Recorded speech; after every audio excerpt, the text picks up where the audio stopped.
nga scale sa to ang dakbayan ato ng tudluan sa agriculture nga aspect.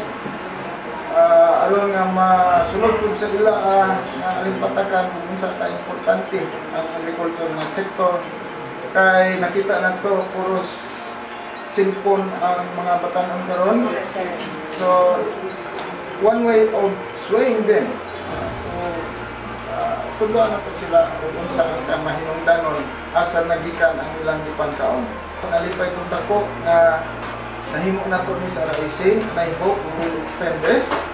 Mamita na pamaagi nga tanan ng mga RIC group, no? All over Oroqueta. Matudluan niya na. Ang balik ko na ko, because of that adaptability na nahitabo karon sa Oroqueta, naka-realize na nga ang bangos kay lami, ang tilapia kay lami. Ang atong giuna-una kanya to para sa Oroqueta, himuon gyud nato. Usa sa mga purpose nga na is we have to expand ang ato ang aquaculture program dinhi sa kultura. Kaya nakita nato nga ang produkto o makuha nato nga mga isda sa atong kadagatan strictly dwindling. Dako kayo ang diferensya 10 years ago. 3,700 tons 10 years ago ang maproduce or sa capture fisheries sa kadagatan. Pagkakaroon, waga ni kaabot og 1,000 metric tons ang atong makuha din sa kadagatan. So, ingon ana ang senaryo. Now, kung dili na to ni gamiton atong mga potential areas to produce freshwater fishes, no? Ng mga tilapia, may ito, whatever. Basta nasa freshwater. Sigurado ko na magkulang ang ato ang panginahanglan sa isda din sa atong dakbayan.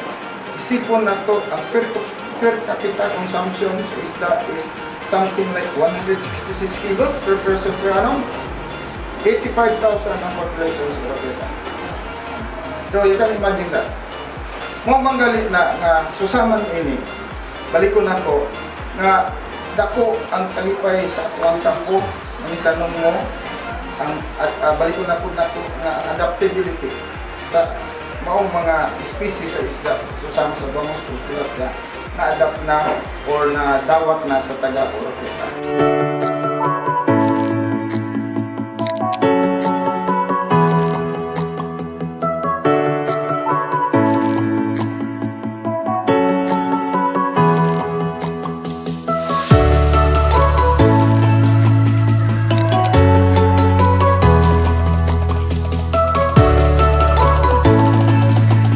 Ako nga ang RIC sa Villaflor, gusto sila maganda ng training kasama ni ini. Tungod lagi kay from the stand nga ang RIC Rural Improvement Club, gusto din nato nga makapacitate ang mga tao din sa ato ang barangay. Sa mga trainees, whatever lesson, whatever skills na yung na-learning ani, this is not only nga dili lang in the four corners of this room, of this building, but actually, ako din ikinabuhi aron makaskade ni not only in ourselves, not only sa atong pamilya, but the whole community sa Villaflor. Kaya ako mga panlantaw, even ni Kapitan, panlantaw ng muna mo, dili lang bitaw nga makita ta during kabisira, during RIC Day. Kung dili, naadyon ang programa, nagpadayon, bisag wala ko siya mga aktivitihan.